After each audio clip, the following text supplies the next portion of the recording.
President Trump may be taking a gamble with his attorney general pick. He is threatening to pull the nomination rather than give in to the demands of two Republican senators. Jarred Hill joins us live from the newsroom with more on this story. Jarred.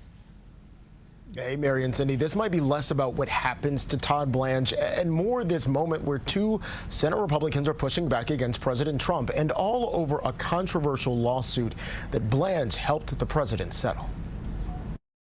A rare standoff between President Trump and two members of his own party has the president weighing whether to pull the nomination of his pick for Attorney General, Todd Blanche. The president's getting bad advice. He should listen to Blanche and others. Senators Thom Tillis and John Cornyn are blocking the confirmation of Blanche, who previously served as Trump's personal attorney, over parts of a settlement between the president and the IRS after Trump's tax returns were leaked. At issue for the senators, a provision giving the president and his family immunity from future IRS tax audits, and a $1.8 billion so-called anti-weaponization fund to compensate people the Trump administration says were unfairly targeted by the Department of Justice, including people who stormed the Capitol on January 6th. The weaponization fund is dead. It's not moving forward. That was Blanche at its confirmation hearing, but Tillis and Cornyn have been pushing for assurance in writing. They need to put that in writing so it's enforceable, and so far they have been unwilling to do that. On social media, President Trump praised Blanche and wrote, "I have no objection to temporarily withdrawing Todd's name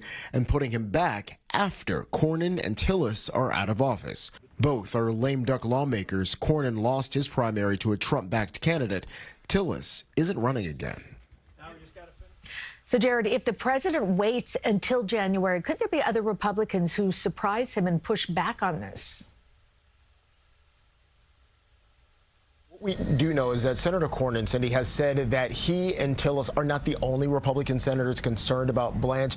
They're just, as he called it, quote, on the front lines because they're on the Judiciary Committee. Now, while Republicans overwhelmingly support Todd Blanche as Attorney General, including Cornyn and Tillis, one question is whether the unpopularity over this controversial provision might push more Republicans to push back against President Trump. There's also then obviously the question about whether Republicans would even control the Senate after the midterms if Democrats were to win the upper chamber, putting the confirmation as well as this weaponization fund in real jeopardy. All right, Jarred Hill live from the newsroom. Jarred, thank you.